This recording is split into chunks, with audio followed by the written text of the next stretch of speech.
एक दिन बिक जाएगा माटी के मोल, जग में रह जाएंगे प्यारे तेरे बोल। ला ला ला ला ला ला। अनहोनी पथ में कांटे लाख बिछाए, होनी तो फिर भी बिछड़ा यार मिलाए।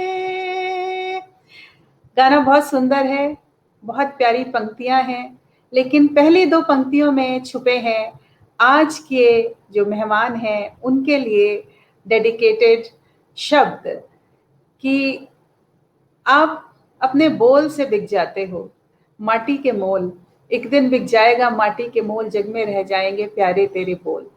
तो आप अपने बोलों से लोगों को खरीद लेते हो।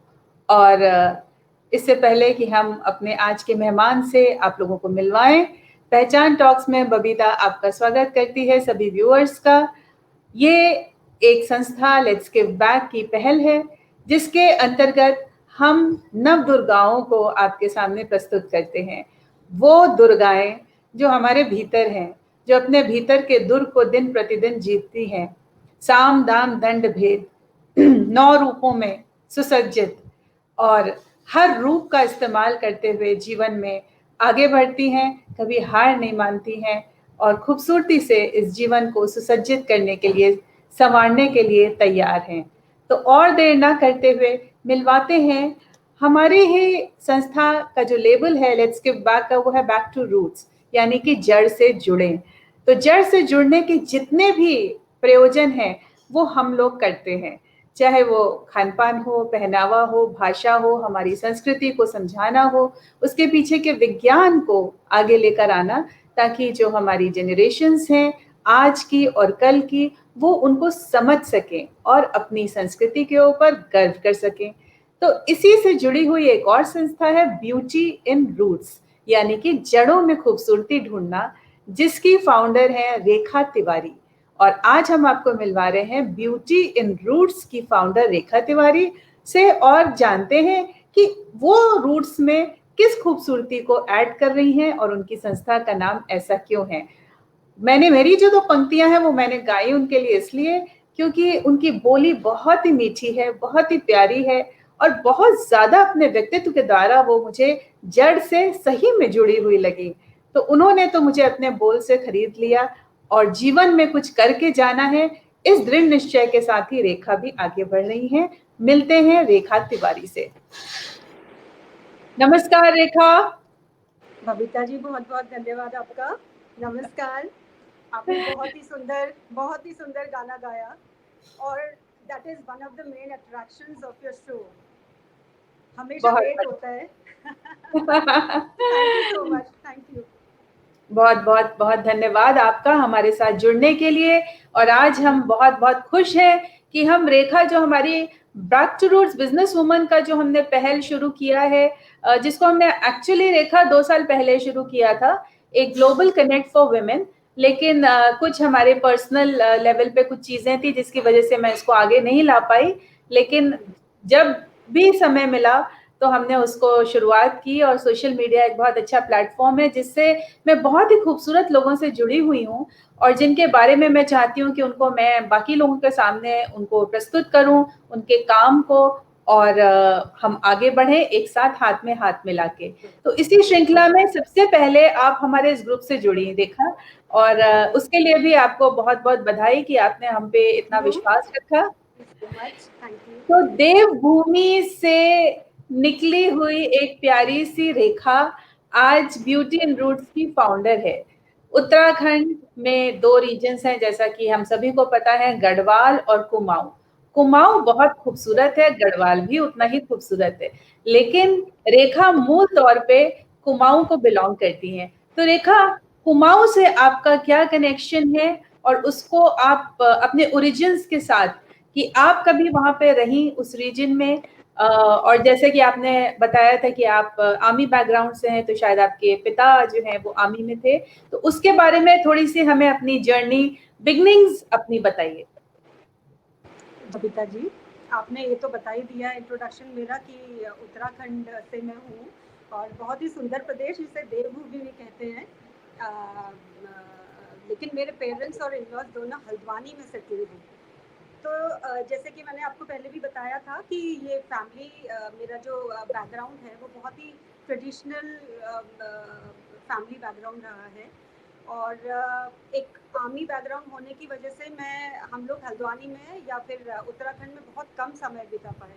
एक्चुअली ये बाय डिफ़ॉल्ट होता है कि आर्मी में हर 3 साल में आपको प्लेसेस चेंज करती रहनी पड़ती है, ट्रांसफ़र होता रहता है। तो ऑलमोस्ट मैं भारत के शायद हर डायरेक्शन में, नॉर्थ ईस्ट साउथ वेस्ट, हम लोग हर जगह गए। और जहाँ पर भी हम लोग गए वहाँ पर वहाँ की संस्कृति, वहाँ की परंपरा, वहाँ का पहनावा, खान पान, बहुत सी चीज़ें होती हैं। तो हर जगह एक जड़ से जुड़ाव तो रहा ही। तो वो कहीं ना कहीं पर्सनालिटी में इनबिल्ट था। और कुछ घर के जो फैमिली वैल्यूज़ होती हैं, कुछ इस तरीके का माहौल होता है घर का। तो बचपन से ही वो एक हम लोग जुड़े रहे। तो बस एक था कि हमेशा जो भी करें एक जड़ से, मतलब अपनी संस्कृति को नहीं भूलना है, अपनी जड़ों को नहीं भूलना है, अपनी परंपरा, अपनी जो भी हमारे तौर तरीके हैं उनसे जुड़ा रहना है। तो बस यही मतलब आज हम यहाँ पे हैं। रेखा, आपकी आवाज मध्यम है, थोड़ी थोड़ी हमको आवाज थोड़ी आपकी और तेज चाहिए होगी। हाँ, और आपके जो पेरेंट्स हैं, मायका और ससुराल दोनों हल्द्वानी में हैं, सही? हाँ जी, हाँ जी, अच्छा, बिल्कुल। इस समय वो लोग हल्द्वानी में हैं और आप फरीदाबाद में स्थित हैं। हाँ जी, फरीदाबाद में है। रेखा, आपने पढ़ाई की अपनी बिजनेस मैनेजमेंट में, हुँ, जो आपने हुँ, अपनी स्नातक और स्नातकोत्तर जो आपने अपनी एजुकेशन ली, वो हुँ। आपने बिजनेस मैनेजमेंट पढ़ा। और उसकी आपके पास कैसे आपकी सोच आई कि आपको यही सब्जेक्ट लेना है, और उस सब्जेक्ट को लेकर आपने आगे के लिए कुछ फ्यूचर प्लानिंग की थी? As such Babita ji, 10th में मुझे साइंस में ज़्यादा इंटरेस्ट नहीं था और ना ही मुझे ह्यूमैनिटीज़ में। तो मुझे लगा इन दोनों के बीच का एक कॉमर्स ही रहता है और मैं कॉमर्स में आगे बढ़ूँ। एक था कि कहीं ना कहीं पढ़ाई करके सीए के लिए ट्राई करूँगी। लेकिन शायद वो नहीं होना था। हम लोग मैंने पूरी स्कूलिंग डैडी के मतलब आर्मी में रहते रहते मेरी पूरी स्कूलिंग हो चुकी थी। और जब मेरे कॉलेज का टाइम हुआ तो हम लोग, डैडी का रिटायरमेंट हो गया और हम लोग हल्द्वानी सेटल हो गए। तो वहीं से कुमाऊं यूनिवर्सिटी से मेरी ग्रेजुएशन, पोस्ट ग्रेजुएशन दोनों ही हुई। और हमारा जो मैं आपको ये बताऊं कि मतलब मेरे जो जो मैंने स्ट्रीम ली थी, वो आगे मैं उसको ज़्यादा इसमें कुछ ज़्यादा इसलिए भी नहीं कर पाई क्योंकि एक तो मेरा बहुत ज़्यादा कॉर्पोरेट साइड बहुत ज़्यादा इंटरेस्ट नहीं था। प्लस दूसरा कि घर हमारा, जहाँ पर हमारा घर था वो कॉलेज से बहुत दूर था। तो हम लोग नॉर्मली घर से ही पढ़ते थे। कभी कभी बीच में एग्ज़ाम देने या वाइवा है या कुछ भी, तो कुछ प्रॉब्लम है, डाउट्स हैं, तो टीचर्स के पास चले जाते थे। अदरवाइज जब हम लोग घर में पढ़ाई करते थे तो काफ़ी टाइम रहता था। उस टाइम पे तो ऐसा कोई काम नहीं था। और मैं आपको बताऊं, हमारी बहुत बड़ी फैमिली है, 5 सिस्टर्स हैं, 2 ब्रदर्स हैं और मैं सबसे छोटी हूँ। तो काम का तो मेरा दूर दूर तक ऐसा कुछ रहता नहीं था कि मुझे कुछ काम करना है या क्या। तो बहुत लोगों ने बोला कि आप पढ़ते पढ़ते, जैसे अगल बगल के बच्चे होते हैं, कि आप इनको ट्यूशन्स पढ़ा दीजिए और ये सब। तो मैंने उनको धीरे धीरे ट्यूशन पढ़ाना शुरू किया। और ट्यूशन पढ़ाते पढ़ाते पता नहीं वो समहाउ एक टीचिंग के प्रति एक इंटरेस्ट बढ़ गया। और इसके साथ साथ ही अब 2-3 लोगों ने बोला कि आप स्कूल्स में क्यों नहीं ट्राई करते हो, आप बहुत अच्छा पढ़ाते हो, या जो भी जैसे बोलते हैं सब लोग। तो रेखा, मैंने, आवाज और तेज चाहिए, आवाज बहुत धीमी है। अच्छा, और पास आ जाइए आप अपने हाँ जी, पैड के। हाँ, और पास आ जाइए जी, बिल्कुल। हाँ। हाँ। तो मैं ये बता रही थी कि कॉलेज बहुत कम जाना होता था तो काफ़ी टाइम रहता था पास में। तो साथ-साथ अपने ट्यूशन पढ़ा लिए 2-4। तो एक वो टीचिंग में पता नहीं समहाउ एक इंटरेस्ट डेवलप हो गया। और हमारे घर के पास उस समय एक व्हाइट हाउस स्कूल था, बहुत ही रेप्यूटेड स्कूल था, बहुत अच्छा स्कूल था। और किसी ने बोला कि आप वहाँ पर क्यों नहीं ट्राई करते हो? क्योंकि आप शायद उस स्कूल में they be able to take you, क्योंकि वो एक बहुत अच्छा स्कूल है और आपके पढ़ाने का तरीका और ये सब वहाँ के अकॉर्डिंगली है। तो मैंने ट्राई किया और वहाँ पर मुझे जॉब लग गई। फिर बस पता ही नहीं चला वहाँ पर 96 तक मैंने पोस्ट ग्रेजुएशन की। पोस्ट ग्रेजुएशन के बाद मैं लगातार उस स्कूल में, मतलब पता ही नहीं चला 7-8 साल मैंने उस स्कूल में पढ़ाया।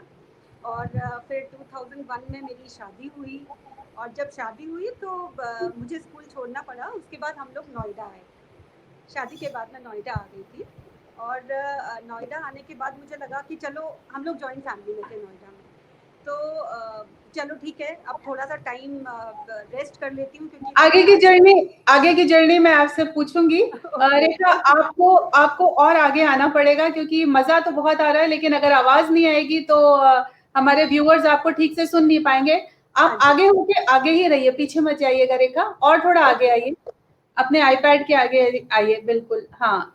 और थोड़ा आपको आगे आना पड़ेगा, मेरे ख्याल से उसका माइक जो है वो थोड़ा कम आवाज ले रहा है।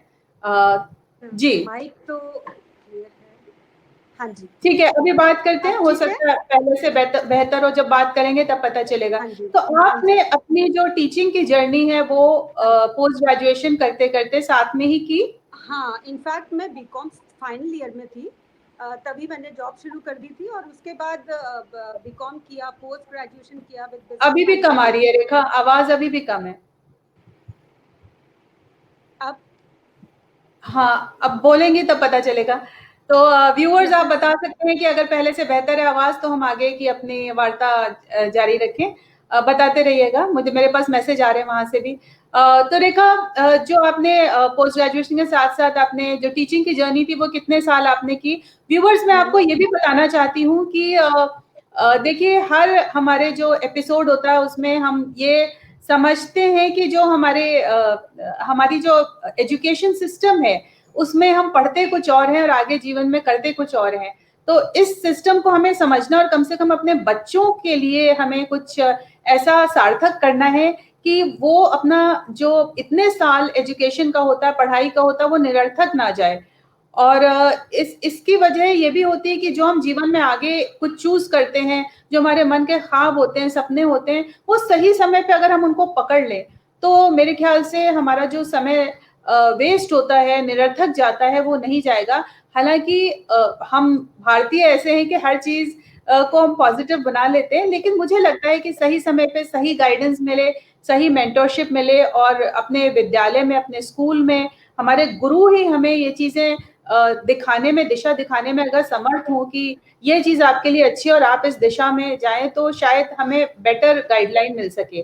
तो बिजनेस मैनेजमेंट पढ़ते हुए रेखा जो है उन्होंने टीचिंग भी की, और टीचिंग करने के साथ साथ इनके मन में बहुत सारी चीजें और भी पल रही थी। ये रंगों से बहुत ज्यादा प्रभावित थी, और जो लोग अभी जुड़े हैं उन्हें मैं बता दूं कि ब्यूटी इन रूट्स इनकी संस्था है, जिसकी ये फाउंडर हैं। और वो मेरे होम शेफ्स भी देख रही होंगी, होम मेकर्स देख रही होंगी, तो उनको बता दूं कि जिस अष्टदल कमल और ऐपन और अल्पना की हम बातें कर रहे थे अभी कुछ समय पहले, सावन के समय पे, तो इन्होंने कुमाऊं की जो ऐपन आर्ट है, फ्लोर आर्ट है, उसको ये आगे लेकर प्रमोट कर रही हैं, उसको बहुत बेहतर तरीके से, बहुत खूबसूरती से, और उसी को इन्होंने अपना बिजनेस बनाया है। तो ये जानकारी बहुत आवश्यक है कि ब्यूटी इन रूट्स है क्या। और अब हम वापस चलते हैं रेखा के पास, और वो हमें बताएंगे कि पढ़ाई जो इन्होंने बच्चों को पढ़ते हुए पढ़ाया, उसको कितने समय तक इन्होंने किया, और उससे इनको क्या शिक्षा ग्रहण हुई। बबीता जी, फिर मैंने 96 में पोस्ट ग्रेजुएशन कंप्लीट की विद बिजनेस मैनेजमेंट, लेकिन उसके बाद भी मुझे टीचिंग में बच्चों से और बच्चों को पढ़ाना में इतना कनेक्टेड फील करती थी, बच्चों के साथ मुझे इतना मज़ा आता था कि मैं एक पढ़ाई ही नहीं कि मैं जाऊं और एक फॉर्मल तरीके से पढ़ाऊं और आ जाऊं, इस तरीके का रिलेशनशिप नहीं था। और बच्चों के साथ इंटरेक्ट करना बहुत अच्छा लगता था विद टीचिंग एंड ऑल। तो मुझे पता ही नहीं चला कि कब 7-8 साल बीत गए पढ़ाते पढ़ाते। और एक टाइम पे 2001 में मुझे अपनी जॉब छोड़नी पड़ी, बिकॉज शादी सेटल हो गई थी। और शादी 2001 में मेरी हुई, जनवरी 2001। तो मुझे जॉब छोड़नी पड़ी, और फिर हम लोग नोएडा आए। फिर नोएडा आने के बाद मैंने सोचा चलो अब बहुत साल नौकरी कर ली, 1-2 साल थोड़ा रेस्ट किया जाए। तो बस रेस्ट हुआ। फिर 2-3 साल बाद पहला बेबी हुआ। फिर जैसे हर महिला के साथ होता है, हर औरत के साथ होता है, एक बार जब आप इस गृहस्थी में फंस जाते हो तो बच्चों का फिर उनका वो तो एक मतलब जब एक बार बच्चा हो जाता है, बेबी हो जाता है, तो उसके बाद तो आपका एक 24 आवर जॉब हो जाता है। तो बस उसके बाद ऐसे ही लाइफ चलती गई। मुझे लगा कि अगर कई बार दिमाग में आया कि कुछ करूं, लेकिन फिर ये सोचा कि नहीं, अगर मैं कुछ करने की सोचती हूँ तो शायद कुछ ना कुछ मेरा घर पे मिस हो जाएगा, जो मैं बाद में ऐसा ना हो कि मैं फिर उसको रिग्रेट करूँ कि मैंने क्यों जॉब करने का सोचा है इस तरीके से। तो बस ऐसे ही टाइम बीतता गया और अब मेरे बच्चे बड़े हो गए हैं। अभी मैं फरीदाबाद में हूँ, हमने फरीदाबाद में अपना फ्लैट लिया और हम लोग फरीदाबाद शिफ्ट हुए। रेखा, जब बच्चे आपके बच्चे अब कितने बड़े हैं, क्या उम्र है उनकी? मेरा बेटा 12th क्लास में है और बेटी क्लास 6 में है। 6 और 12। तो हाँ जब जी। बच्चे बहुत छोटे थे तब तो हम समझ सकते हैं कि हाँ माँ जी। का कोई एक पेरेंट, माँ या पिता जो भी हाँ है, जी। जिनके पास जो भी समय निकाल सकते हैं, वो हाँ जी। उनको बच्चों के जो प्रथम 5 वर्ष होते हैं वो बहुत मुख्य होते बहुत हैं, जिसमें जी। आपका साथ या कोई भी ग्रैंड हम्म, पेरेंट्स अगर हैं तो उनका साथ हो बहुत आवश्यक है। लेकिन जब वो थोड़े बड़े हुए तो आपने उस पीरियड में एज अ होममेकर आपने अपना रोल निभाया या आप साथ के साथ कुछ कर रही थी? नहीं नहीं, मैं बिल्कुल होम मेकर थी, तो truly dedicated to my home, my family. और तब मैंने कुछ भी करने की नहीं सोची। मुझे लगा कि नहीं, अभी ये टाइम है जब मुझे घर को देखना है और कुछ भी नहीं देखना है, क्योंकि ये अपॉर्चुनिटी कुछ करने की मुझे बाद में भी मिल सकती है।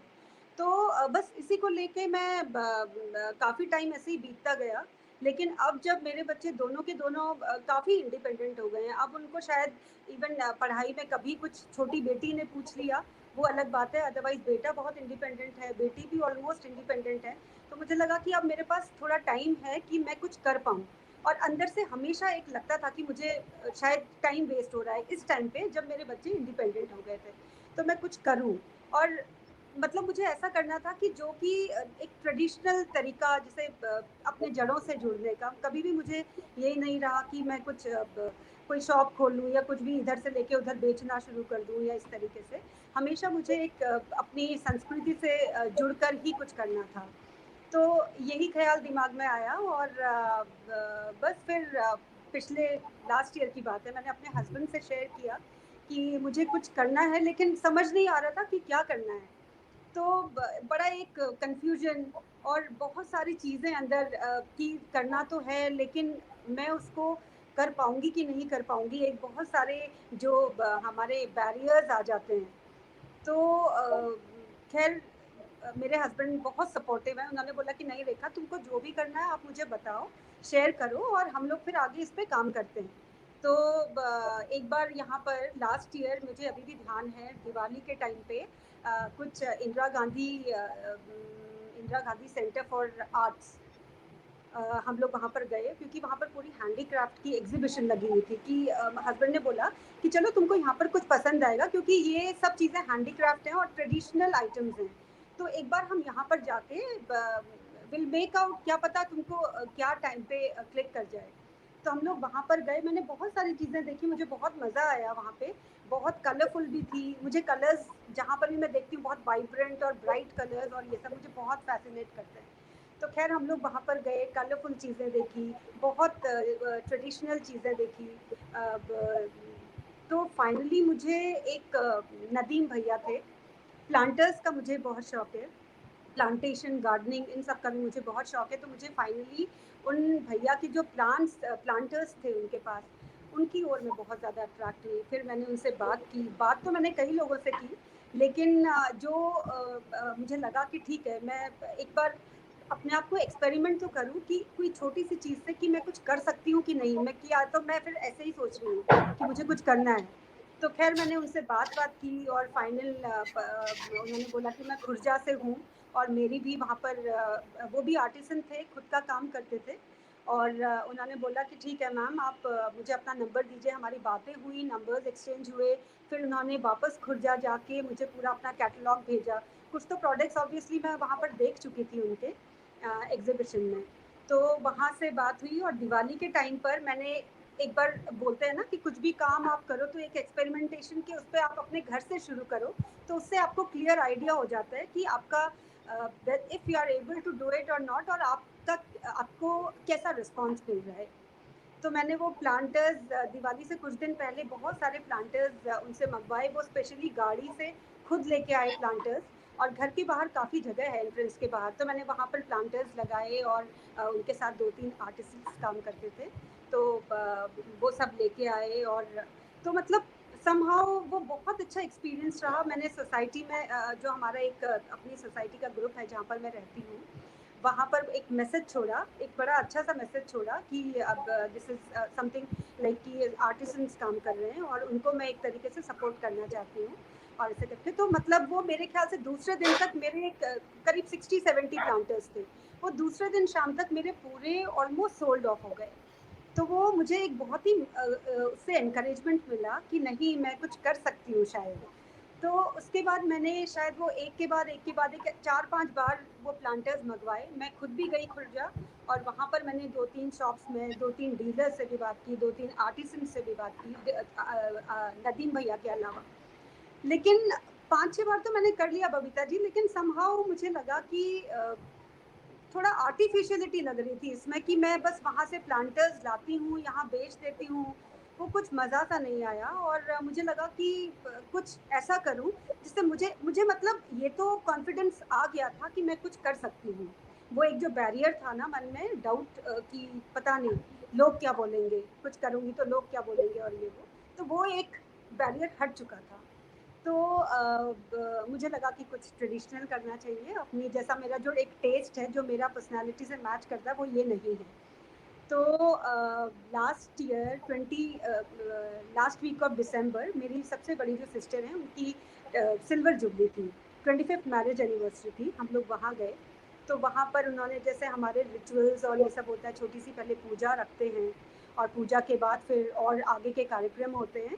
तो हम लोग उनके घर पे थे, मेहंदी वहंदी हम लोग बहुत एंजॉय कर रहे थे। तो उनके घर पे मैंने एक एपन का बहुत बड़ा सा ना ड्राइंग रूम में एक सामने एक शो पीस देखा। तो मैंने दीदी को बोला कि दीदी ये तो, क्योंकि एपन तो हम बचपन से देखते आ रहे थे, मम्मी को देखते आ रहे थे, फिर जब मेरी शादी हुई तो मैं अपनी मदर इन लॉ को देखती थी एपन डालते हुए ट्रेडिशनल तरीके से। तो मैंने दीदी को बोला कि दीदी ये तो एपन है हमारा आर्ट, ये वॉल आर्ट कैसे बना है? तो ये मतलब how can it be a wall art? ये तो हम ट्रेडिशनली नॉर्मली हम लोग ये पूजा रूम्स में करते हैं, या फिर हम जो दरवाजे उनकी जो एंट्रेंस होती है उसकी दहलीज पे ये बनाया जाता है, तुलसी वृंदावन पे बनाए जाते हैं, बहुत ही ऑस्पिशियस आर्ट है। तो दीदी ने बताया कि नहीं रेखा, अब ये काफ़ी इसको यहाँ पर लोग पसंद कर रहे हैं और इसका काम भी हो रहा है। और हालांकि आगे तो नहीं जा पाया है, लेकिन ये हमको किसी ने गिफ्ट किया। तो मैंने दीदी को बोला दीदी किसने गिफ्ट किया, मुझे बता एक बार, क्योंकि हम लोग कुछ इससे रिलेटेड कुछ आगे कर पाएँ। तो दीदी ने मुझे बताया कि ये एक अल्मोड़ा में कोई हैं, स्टेट अवार्ड विनर हैं वो, उन्होंने इनको उनके मेरे जीजा जी को गिफ्ट किया था जब उनका गृह प्रवेश हुआ था। तो खैर फिर मैं दीदी के थ्रू उनसे कनेक्ट हुई, उनसे बात हुई। और मैं ये बता दूं कि मेरी इस जर्नी में जो एपन से मैं कनेक्टेड हुई, वो मेरी सिस्टर्स का बहुत बड़ा इनमें योगदान रहा है और बहुत उन्होंने हेल्प की है। एक सिस्टर मेरी अल्मोड़ा भी है, तो अल्मोड़ा वाली सिस्टर ने भी इसमें काफ़ी मुझे सपोर्ट किया। और मेरी थर्ड सिस्टर है, वो खुद भी एक आर्टिस्ट है, वो लेक्चरर हैं, इंग्लिश लेक्चरर हैं, लेकिन वो खुद भी एक आर्टिस्ट हैं। तो रेखा, उन्होंने बोला इस समय मैं आपको रोकना चाहूंगी और मैं हाँ जी, पूछूंगी कि वो वॉल आर्ट देखकर आपको अपने अपनी अपनी एपन आर्ट जो है वो याद आई और बिल्कुल। आपको लगा कि ये तो हम जमीन के ऊपर हर पूजा पाठ और जितने भी हमारे ऑस्पिशियस हम्म, ओकेजन होते हैं उसमें हम बनाते हैं। हाँ तो जी। आपके मन में और क्या आया कि आपकी बहन ने सपोर्ट किया या क्या, तो आपने उस समय क्या सोचा? जैसे आपने प्लांटर्स को लेके एक बिजनेस वेंचर हम्म, शुरू किया जिसमें हम्म, आपको बहुत सेटिस्फैक्शन नहीं मिला अल्टीमेटली, लेकिन इस एपन आर्ट को देख के आपके मन में क्या जागृत हुआ, क्या आप करना चाहती थी? मेरे मन में तो इंस्टेंट मुझे लगा कि नहीं, मुझे कुछ ऐसा करना चाहिए। इस एपन आर्ट को अगर हम ज़मीन से उठाकर अगर हम ऊपर ला सकते हैं, तो इसका मतलब हम इसको कहीं पर भी ले जा सकते हैं। तो मेरे दिमाग में बहुत सारे आइडियाज़ आए कि अगर ये एक वॉल आर्ट बन सकता है, तो इसको क्यों ना हम डिफरेंट डिफरेंट प्रोडक्ट्स में लोगों तक पहुंचाएं। क्योंकि आज की जनरेशन जो है वो बहुत एजुकेशन की वजह से या फिर एक बहुत अच्छी नौकरी पाने की वजह से अपनी संस्कृति से काफ़ी दूर निकल गई है। तो मुझे लगा कि अगर उन तक डिफरेंट प्रोडक्ट्स के थ्रू, इको फ्रेंडली प्रोडक्ट्स के थ्रू अगर हम उनमें ऐड करके अगर हम उन तक ये प्रोडक्ट्स पहुंचा पाएँ और उनको कहीं ना कहीं किसी ना किसी रूप में अपनी संस्कृति से जोड़ पाएँ, अपने ट्रेडिशन से जोड़ पाएँ, तो ये एक बहुत अच्छी बात होगी। तो यही आइडिया मुझे आगे कुछ और करने को प्रेरित किया और यहाँ से तो मेरी जर्नी ये जब भाव आपके अंदर आया है कि ये जो हमारी आर्ट है इसको हमने आगे की जनरेशन्स तक भी प्रमोट करना है और इसको जमीन से उठा के बाकी प्रोडक्ट्स पे भी लेकर आना है ताकि हाँ जी, लोग इससे जान पहचान कर सके और वापस दोबारा फ्लोर पे उसको ला सके, क्योंकि अल्टीमेट एम यही होना चाहिए कि floor art to floor art. तो ये जो हम प्रोडक्ट्स पे ला रहे हैं ये सिर्फ प्रमोशन ऑफ आईपन है। आईपन जो है एक कला है जो जमीन के ऊपर एक फ्लोर आर्ट है जिसके साइंटिफिक सिग्निफिकेंस है, उसका पीछे विज्ञान है। तो ये आपके मन में जागृत हुआ। अब आपने उसको एक बिजनेस मॉड्यूल कैसे बनाया, कैसे आप किससे कनेक्ट हुई और आपकी सिस्टर्स ने आपको इसमें कैसे सपोर्ट किया? बबीता जी देखिए, ये जो आपने बोला ना कि ये दिल्ली पे ही बनाए जाते हैं, ऐसा नहीं है। दिल्ली पे तो जो ट्रेडिशनल हमारे जो पुराने बड़े बुजुर्ग होते थे वो इसको दिल्ली पे प्रॉपर एक ट्रेडिशनल तरीके से बनाते थे, जिसमें कि ऑर्गेनिक कलर्स वो यूज़ करते थे।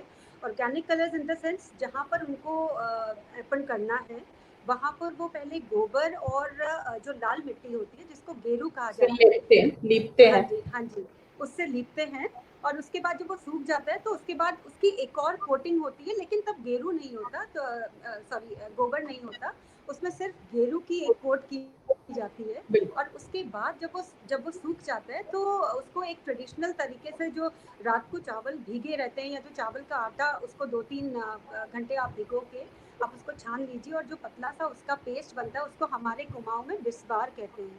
तो बिल्कुल। बिस्वार से आप उसमें ट्रेडिशनल आप आर्ट करते हो, फ्री फ्लोइंग आर्ट है जो कि बहुत डिफरेंट पैटर्न से बनाई जाती है। तो जो आप डेली वाला आर्ट होता है वो तो सिर्फ एक, जैसे आप उसको ये समझ लीजिए कुमाऊं की रंगोली, जैसे डिफरेंट डिफरेंट स्टेट्स की रंगोली है वैसे ही आप कुमाऊं की रंगोली समझिए जो दिल्ली पे की जाती है। लेकिन जो फ्लोर्स पे भी होती हैं, फ्लोर पे भी बहुत होती हैं, जैसे मैंने आपको बताया गणेश चौकी, गणेश जी को अगर हम हर हर एक एपन का एक प्रॉपर मोटिव होता है, तो बिल्कुल। उस मोटिव को हमको शो करना पड़ता है। बाकी आप पे डिपेंड करता है, आप अपनी क्रिएटिविटी यूज करिए, अपनी आर्ट को यूज करिए कि आप किस तरीके से उनको फिलर्स से आप पूरे उसको एनहांस करते हो। तो बेसिकली मुझे यही आइडिया आया कि बस ये था कि एपन 3 तरीके के होते हैं। तो एक तो जो मेनली सजावटी एपन होते हैं, तो जो डिफरेंट डिफरेंट प्रोडक्ट्स पे जो मुझे आइडिया आया वो इस सजावटी एपन का ही आया।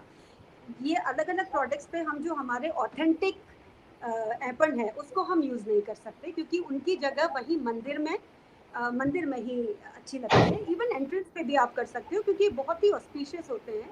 और जैसे ही आप किसी के घर पे एंटर करते हो और आपको सामने एक बहुत ही सुंदर सा आर्ट पीस, चाहे वो गणेश जी का उसमें बना हो, चाहे वो लक्ष्मी पद चिन्ह बने हों, कुछ भी इस तरीके से बहुत ही ट्रेडिशनल तरीके से ऑस्पिशियस सा बहुत फील होता है, बहुत ही आपको पवित्रता और पॉजिटिविटी से भर देता है। तो इस तरीके से हम आर्ट ये कर सकते हैं। ऐसा नहीं है कि ये फ्लोर आर्ट है तो आप इसको फ्लोर पे ही करोगे। फ्लोर के अलग आर्ट हैं, वॉल के अलग आर्ट हैं, और इवन जो हमारे कुछ संस्कार जो जीवन के होते हैं, जैसे जन्म जब बच्चे का होता है और नामकरण जब होता है उसके बाद 11वें दिन, तो नामकरण की चौकी बनाई जाती है जिसको हम सूर्य चौकी बोलते हैं। तो 11वें दिन जब बच्चे का नामकरण होता है उसको फर्स्ट टाइम हम जब बाहर लाते हैं, उसको पहली बार सूरज को दिखाते हैं, तो वो नीचे जहाँ पर पंडित जी पूरे मंत्र करते हैं वहाँ पर सूर्य चौकी बनाई जाती है, जिसमें मेन मोटिव जो है वो 2 ट्रायंगल्स एक दूसरे को क्रॉस करते हुए और बीच में सूरज बना रहता है। रेखा, हम बहुत सारी बातें हैं इसके बारे में डिटेल में करने के लिए। आप करेंटली हमें बताइए कि इस समय आपका जो बिजनेस मॉड्यूल है वो क्या काम कर रहा है, किन प्रोडक्ट्स पे काम कर रहे हैं और हम कैसे आपसे, हमारे जो व्यूअर्स हैं वो जुड़ सकते हैं। बबीता जी देखिए, मेरा अभी एक मैंने बहुत बड़ा बिजनेस मॉड्यूल नहीं बनाया है क्योंकि बहुत ही इनिशियल स्टेज पे है। लेकिन हाँ, आगे मेरी बहुत इच्छा है कि मैं इसको बहुत आगे बढ़ाऊँ, इस काम को बहुत आगे बढ़ाऊँ। इसकी एक अपनी अलग ही एक ब्यूटी है। तो और आप खुद करती हैं या आप लोगों आर्टिस्ट के साथ जुड़ी हुई हैं, वो आपको प्रोडक्ट के ऊपर करके दे, कैसे हाँ जी, करती हैं? हाँ जी बबीता जी, नहीं नहीं मैं खुद नहीं करती हूँ, मैं कॉन्सेप्चुअलाइज करती हूँ, डिजाइन्स बता देती हूँ कि इसको मेरे को ये वाले प्रोडक्ट में इस तरीके से चाहिए। कुछ तो मेरी क्या अपनी प्रिंट्स होते हैं कि हैंड से पेंटेड होते हैं? No no no, it's totally hand painted, hand painted. बिल्कुल प्योरली हैंड पेंटेड है।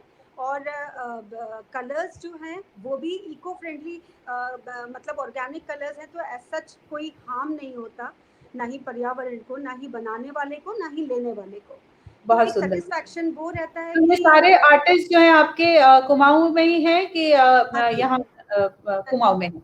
और हाँ वहीं जी, पे बिल्कुल आप अपने कुमाऊं। डिजाइन्स भेजती हैं, आप बताती हैं किस पे क्या चाहिए, वो आपको करके हाँ जी, देते हैं? हाँ बहुत जी, हाँ बढ़िया। जी बबीता जी, मैं अभी तक तो पूरा मतलब एक लॉन्ग डिस्टेंस कम्युनिकेशन ही चल रहा है, क्योंकि कोरोना की वजह से थोड़ा सा डिफिकल्ट तो है ये टाइम। मैं समझ बट सकती हूँ। देन हाँ जी, तो अभी तक जितने लोगों से मैं जुड़ पाई हूँ, अपने सिस्टर्स के ही थ्रू जुड़ पाई हूँ एक्चुअली।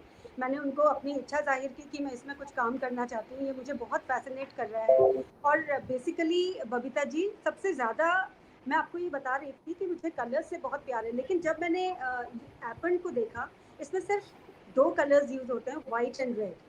तो वो व्हाइट एंड रेड को जब आप एक बार देखते हो तो आप सब कलर्स भूल जाते हो। इतना वो सुंदर, इतना यूनिक, बिल्कुल। इतना ट्रेडिशनल, इतना ऑस्पिशियस, एक बहुत ही डिवाइन जैसे फीलिंग आती है मन में। तो इसी को लेके मैंने सोचा कि चलो ठीक है, और मैंने एक अपनी छोटी सी टीम बनाई, वो भी दीदी लोगों के कनेक्शंस के ही थ्रू, कि ठीक है इससे बात, तुम इससे बात कर सकती हो, क्योंकि पहाड़ में हमारे कुमाऊं में जो ये ऐपन है, वो हर एक में ये स्किल है, हर एक में टैलेंट है, बिल्कुल, बस उसको थोड़ा नर्चर करने की जरूरत है। बिल्कुल, उनको एक बिल्कुल, डायरेक्शन की जरूरत है कि आप इस तरीके से बिल्कुल, बनाइए। तो बिल्कुल। अभी तो मेरा फ़ोन पे ही काम चल रहा है। कभी वो कुछ बनाते हैं जो मैं उनको कम्युनिकेट करती हूँ कि मुझे ऐसा डिज़ाइन चाहिए, मुझे आप इस पे ऐसा बना दो। तो वो मुझे कभी वीडियो कॉल कर लेते हैं कि दीदी आप एक बार देखो बहुत ये बढ़िया। ठीक है या नहीं है। तो इसमें काफ़ी, क्योंकि बहुत फाइन वर्क होता है, बहुत इंट्रिकेट वर्क है, तो मैं बहुत ही उनको ज़ूम कर के, मतलब हर चीज़ देख के कि नहीं आप राइट साइड में ये चीज़ ज़्यादा है, इसकी पत्तियाँ आप ऐसे करो, वैसे करो। तो इसमें काफ़ी रेखा, ब्यूटी एंड रूट्स का बैक टू रूट्स के साथ क्या संयोजन है? बिल्कुल, बहुत बड़ा संयोजन है। जब मैंने आपका ग्रुप ये बैक टू रूट्स देखा बबीता जी, मुझे तो मतलब एकदम ऐसा लगा कि जैसे वो कुंभ के मेले में 2 भाई बिछड़ जाते हैं, और ये बहुत टाइम बाद मतलब एक बिछड़े हुए जो 2 दोस्त हैं, beauty in roots and back to roots, वो एक बहुत सालों में मिल रहे हैं। तो एक वो अपनापन वाला जो कनेक्शन होता है, क्योंकि हम दोनों का बैक टू रूट्स और ब्यूटी इन रूट्स का जो उद्देश्य है, अपनी जड़ों से जुड़े रहना, और जुड़ते हुए औरों को भी प्रेरित करना कि वो अपने जड़ों से जुड़े, अपनी संस्कृति से दूर ना जाते हुए अपनी ओर अपने जड़ से जुड़े। तो हम दोनों का मिशन सेम है।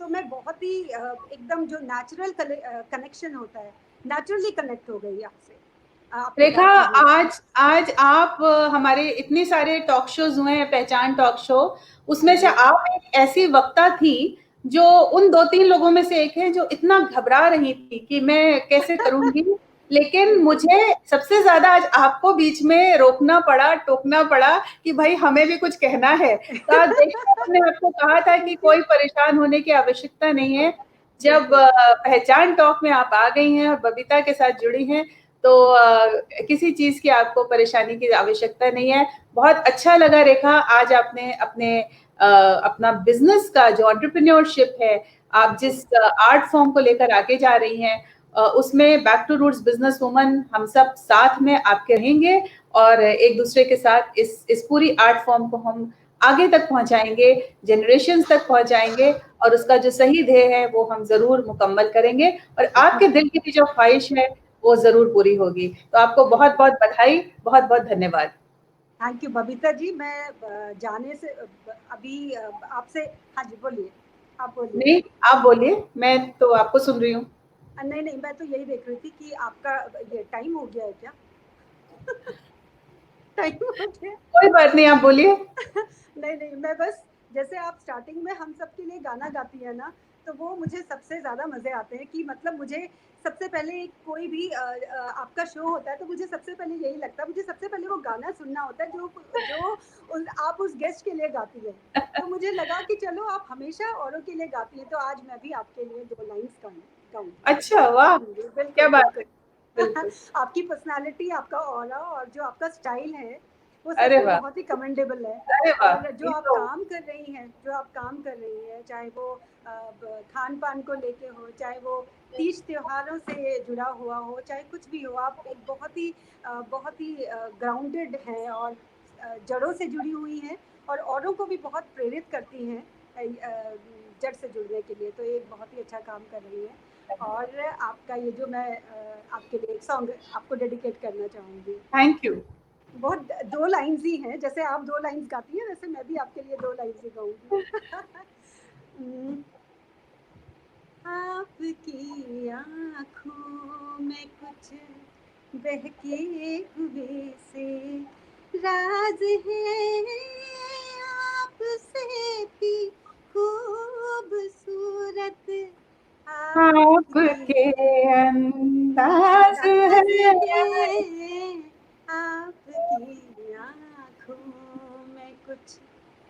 Thank you so much. Thank you. बहुत-बहुत धन्यवाद।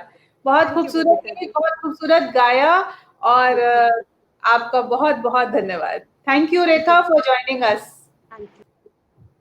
तो ये थी रेखा तिवारी पहचान टॉक्स में आप सबके साथ। कुछ बातें जो हमें समझनी है कि हम पढ़ाई करते हैं, हम औरतें, हम लड़कियां पढ़ाई करते हैं, पढ़ाई के बाद शादी तय हो जाती है।